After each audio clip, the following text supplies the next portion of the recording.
vous. Pourquoi est-il si important de s'aimer?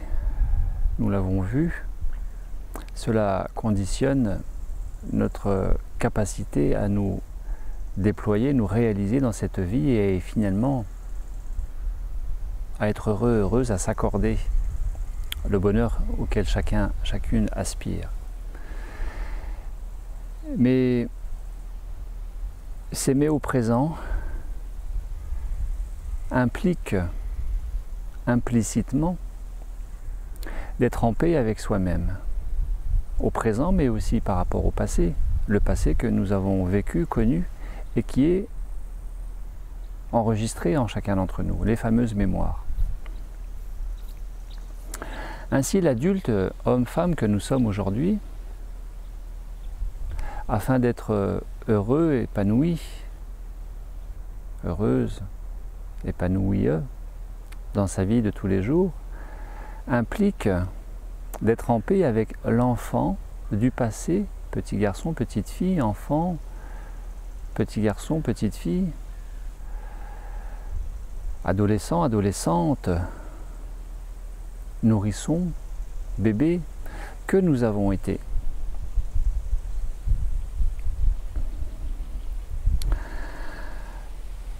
Guérir l'enfant intérieur. Voilà un programme audacieux, parfois ambitieux, parfois perçu comme inaccessible, qui plus est quand nous avons vécu des choses plus ou moins difficiles, bien sûr. Mais il n'y a d'impossible que tout ce que le mental égotique détermine d'impossible. Et pour la conscience, conscience alignée au cœur du cœur, déployée au cœur du cœur, conscience d'unité, eh bien il n'y a rien d'impossible. Puisque la conscience est infinie, illimitée, libre, joyeuse, et ne répond à aucune condition pour être en tant que telle. Alors oui, guérir l'enfant que nous avons été parfois s'impose comme une évidence pour être libre, en paix avec ce passé. Quoi que nous ayons fait ou pas fait, qui que nous ayons été ou pas été, quoi qu'il se soit passé ou pas passé. Le processus en nourriture conscience, au travers de cette pause alimentaire,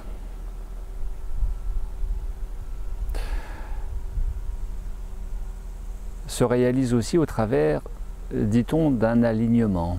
Un alignement des 4 corps, physique, mental, émotionnel et spirituel, ici et maintenant, symboliquement, dans l'esprit, la posture d'alignement sur un axe vertical qui permet de relier terre, ciel et de reconnecter,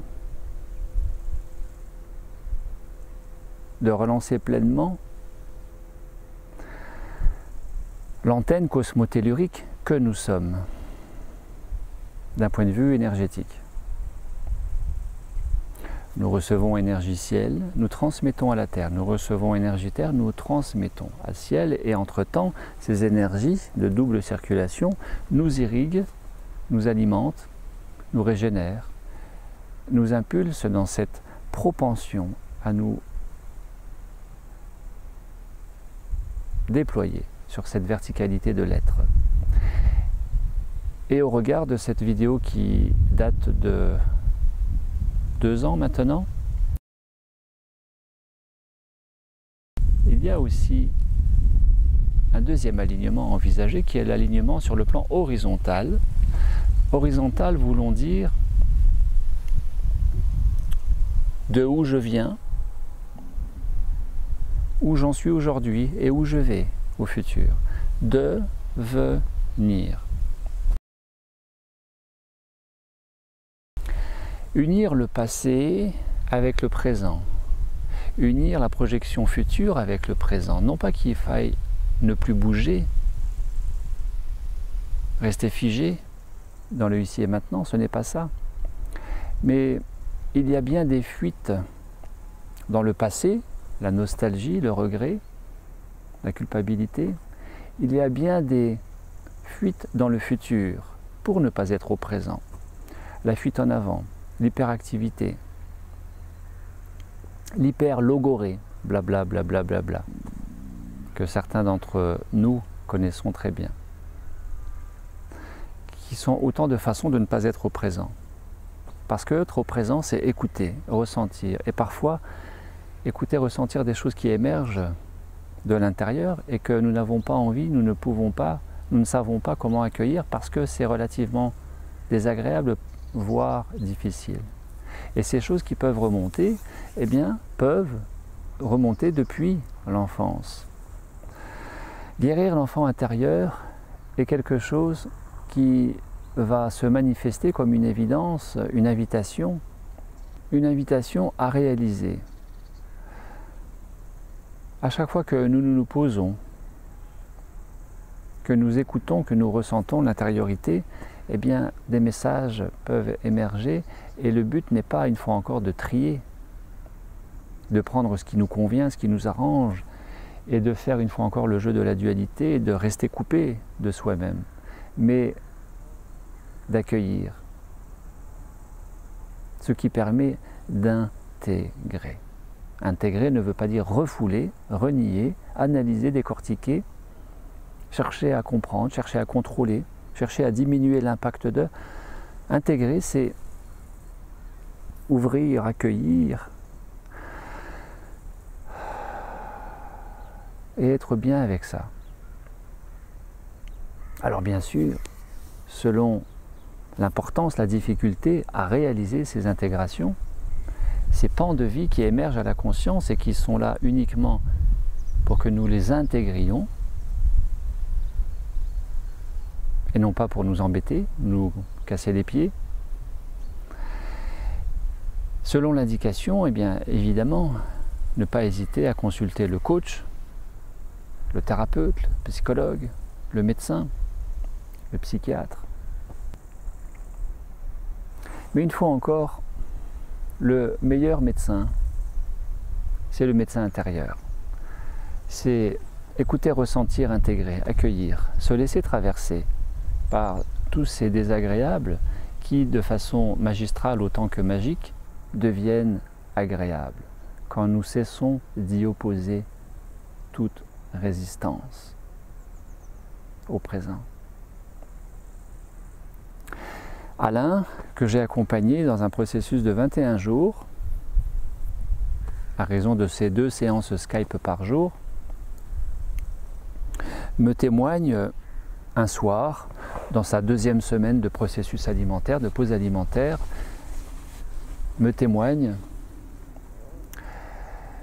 que depuis le dernier rendez-vous Skype, c'est-à-dire le matin 8 h, donc nous nous retrouvons le soir à peu près à 19 h, me témoigne qu'il s'est mis en colère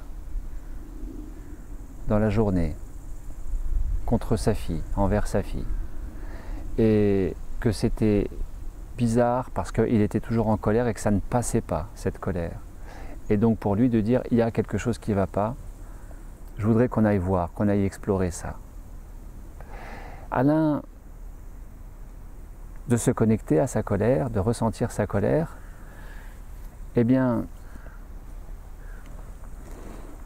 d'être surpris d'entendre la voix du petit garçon qu'il a été, et qui, parce qu'il avait besoin d'être écouté, entendu, reconnu, faisait exprès, mais inconsciemment, faisait exprès inconsciemment de parler doucement, de manière à ce que, tout aussi inconsciemment, de manière à ce qu'il soit sûr qu'on ne l'entende pas, on ne le comprenne pas et que les gens autour de lui, sa femme, sa fille, soient obligés de lui faire répéter à chaque fois.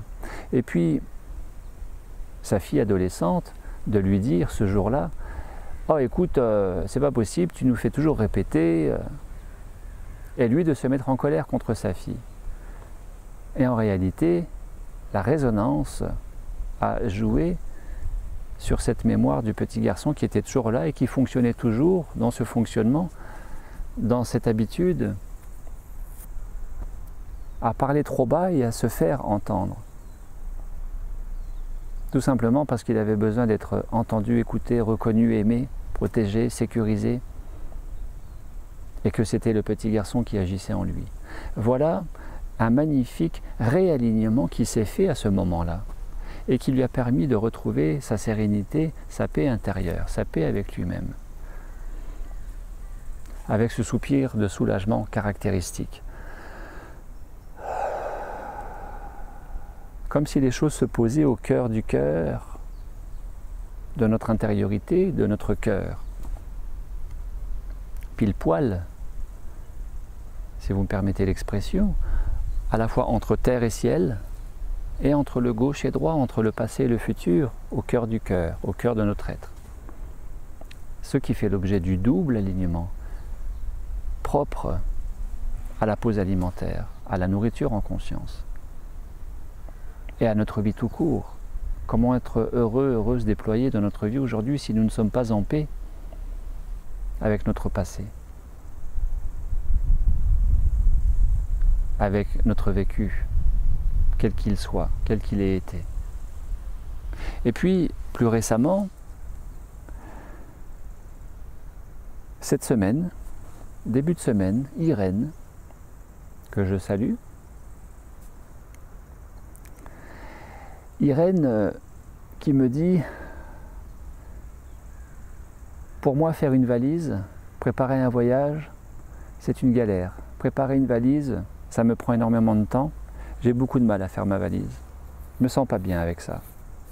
Comme il y a des gens qui ne se sentent pas bien à remplir la feuille des impôts. Pas tellement parce qu'il faut payer les impôts. Il y a des gens qui sont bloqués avec l'administratif et surtout avec la fiscalité. Parce que cela renvoie à une certaine notion d'échec scolaire, tout simplement. Et que c'est encore l'enfant intérieur qui parle. Et donc Irène qui me dit, oui mais mon père est mort en voyage, j'avais 18 mois. Voilà. Voilà cette mémoire toujours active et qui fait que Irène, par association, par cerveau associatif, présent-passé, a du mal à se connecter à la notion du voyage au travers d'une valise à faire. Et puis un peu plus loin, une demi-heure plus tard, me témoigne que quand son mari rentre du travail, son mari occupe un poste et une fonction, surtout une fonction, une profession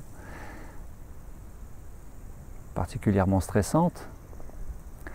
Et le soir, son mari, quand il rentre, alors que Irène est installée confortablement sur son canapé, la cuisine, le miam-miam étant prêt, ça sent bon dans la maison, alignée avec elle-même, dans la connexion au cœur qui aime son mari, qui est là. Et tout est là pour que la soirée se passe au mieux, le repas se passe au mieux. Et quand son mari rentre du travail, particulièrement préoccupé, stressé, pris dans ses pensées, liées à son travail, très prenant pour lui, eh bien Irène me témoignait, ces débuts de semaine, qu'elle ressentait une peur. Alors j'ai proposé à Irène de se connecter à sa peur. Et Irène, quasi instantanément, de me dire, je sais d'où ça vient. J'entends la petite fille.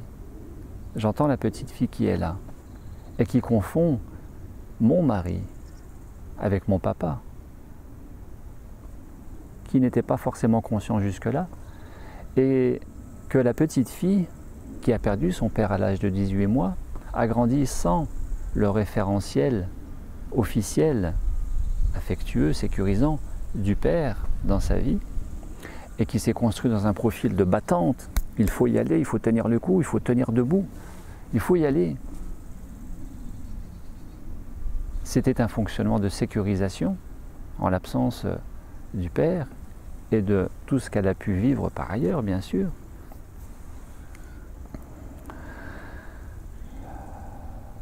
Et Irène de dire, oui, voilà, la petite fille est insécurisée, a peur de se sentir seule, de se retrouver seule si papa, en arrivant du travail, ne la reconnaît pas, ne la regarde pas. et peut-être si elle n'existait plus aux yeux de papa. D'où la peur de se retrouver seule avec ces mots tels qu'elle les a prononcés début de semaine, Irène. Et se retrouver seule, dans cette peur de se retrouver seule, c'est tout simplement la peur de l'abandon, la peur de la non-existence, la non-reconnaissance. Et ainsi, vous voyez, au travers de ces deux exemples, Alain, Irène, vous voyez que la nourriture, la relation à la nourriture, traduit, exprime, trahit, révèle notre relation à nous-mêmes au travers de ce présent, passé, futur. Axe horizontal envers lequel nous nous déployons peut-être, démenons parfois, désespérons parfois aussi, à nous stabiliser, nous équilibrer, et sur lequel, axe horizontal, nous appuyer de façon ferme et stable, tel l'ancrage de ces arbres parmi nous, afin de nous déployer verticalement.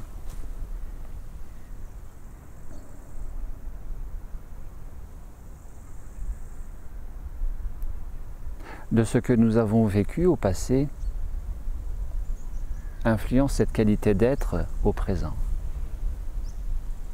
Et de cette qualité d'être au présent déterminera aussi notre propension, capacité à nous déployer demain.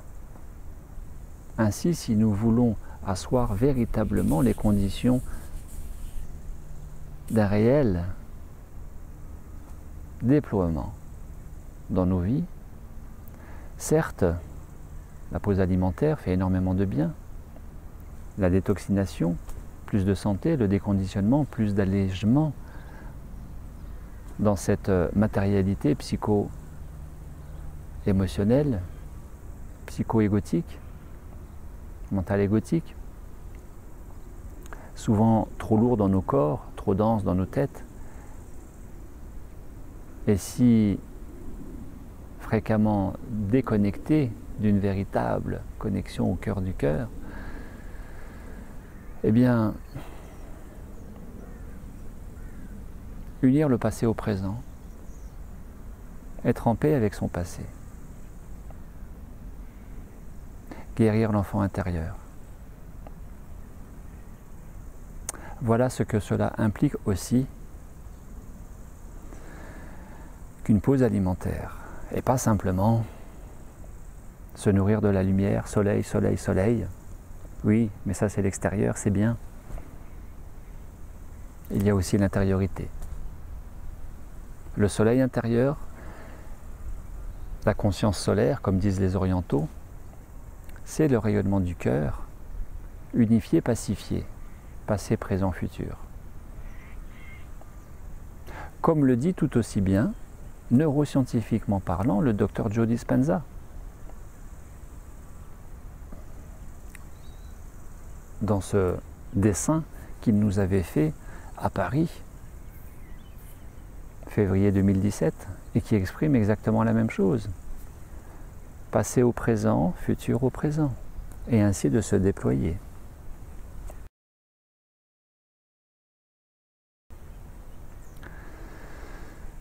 Guérir l'enfant intérieur. Comment guérir l'enfant intérieur? Prochaine vidéo. Je vous remercie, à très bientôt. Au revoir.